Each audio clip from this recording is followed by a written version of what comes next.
recognition. I always say this, and I will repeat here again and again and again. Please do not acknowledge me in public if in private I feel stupid, I feel useless, I feel worthless. You make me feel like I'm a nobody to you. Do not recognize me in public. Because what you don't do in private, please stop doing it in public. You are confusing your partner. But the partner know you are just roommates, or you are just friends, or you just share benefits. Nothing but that. Because you will find in many gatherings, you will hear an introduction of a wife or of a husband, and you will be like, damn, I want that relationship. Then God blesses you and you visit them and you realize, oh Jesus, thank you for my life. Thank you, God, for my life. Why? Because people are not recognized in private. In private, like they are like strangers, they are enemies. But in public, they want to parade all their trophies outside there, following a path.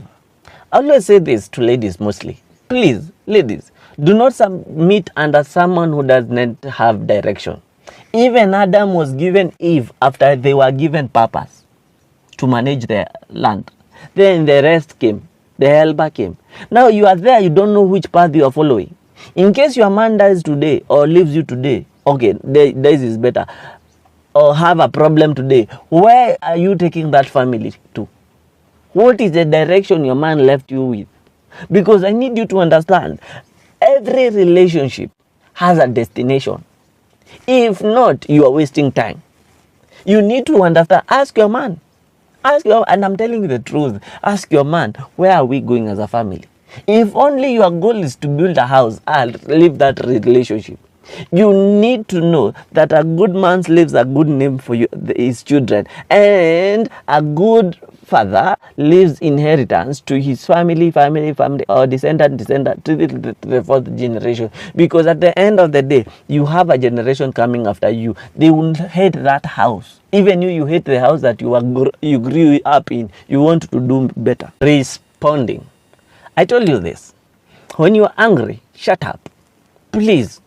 Communication skills. You know, when you're communicating, you need something called empathy. Like you need to put yourself in the shoes of your partner, and vice versa. Your partner should do the same. So the moment you start responding in a rude manner or in a harsh tone, you destroy the communication. The conversation get heated up. Sometimes you will discover those people who break up, in the morning they woke up well with vision and dreams. Then a conversation happened and one of them erupted. That eruption caused everything else. Why? Because they were not able to tame their anger. They were not able to tame their tongue. So they spoke what they believed, not what they believed. That just came. They never sieved some things. Sometimes responding might destroy you or build you. First term. Let me tell you something. Most of us, the reason we get a lot of second chances is because of what we did with the first term. You see, when someone agrees to be your partner in life, how you treat them before the first argument dictate if you will be given another second chance. Both ways, both the genders. At the end of the day, you know, the first time is the first time that you need to do work. You need to invest in that relationship. You need to put everything you have in that relationship, so that in case a fight erupts, a conversation gets heated up, a conflict comes in, or a disagreement, that person knows you are a hard worker. In all sectors, physical, financial, emotional, spiritual, mental, it is you. So they have no other thing but to forgive you. But most of you want to be forgiven, yet the first time you did nothing. Ideal thing.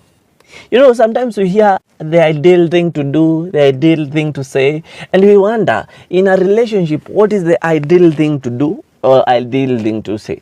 This is what I usually say. If you want to protect your relationship, you want to save your relationship, please do what satisfies your partner, not what satisfies you.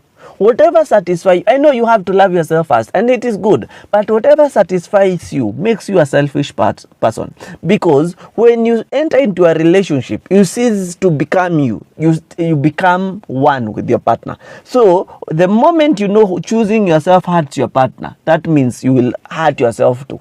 If you're in a true relationship, that's why you see when a communication rises up and it gets heated up, you realize you will have to save your words, because you don't want to hurt your partner, because in return you will hurt yourself, because you are in a relationship. That is the ideal thing.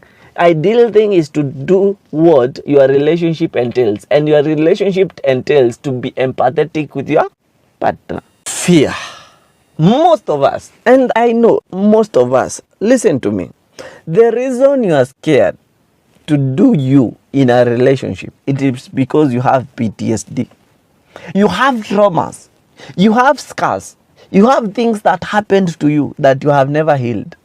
So at the end of the day, anytime you have an opportunity to send yourself to do something beautiful, you cannot do it. Why? Because you remember what you were done for.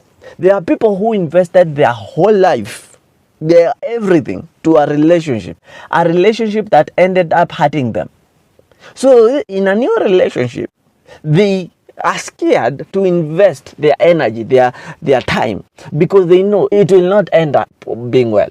And this is why I say, please, if you have not healed, if you have not healed from your past experiences, do not enter into a relationship. Because when you enter into a relationship, that person will have expectations because they are good to you, but you will not be able to deliver them. You will start bleeding on them, yet they were not the ones who hurt you. Adjustments. Let's be true to ourselves. If you want to succeed in this thing called relationship, you have to adjust some beliefs that you have. You have to adjust yourself for you to be able to accommodate another person. You see, I usually have a problem with these people who always repeat the same statement, and they say that this is how I am. Accept me the way I am. That is an error.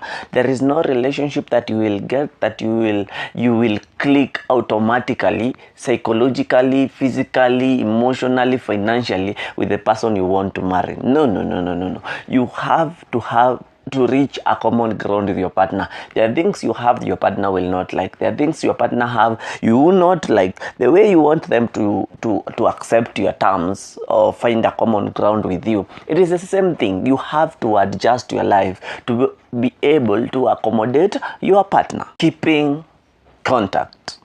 I know contact, we can talk about eye contact, but today mostly I want us to talk about communication, like contact. You know, we think keeping contact usually fall under the people that are doing long distance relationship. No, we are wrong.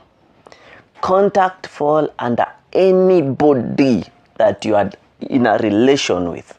For example, you are dating your person, they work 8 to 5 job, that is nice. The moment they leave the house, keep contact, because you don't know if they reached. You don't know how their journey was.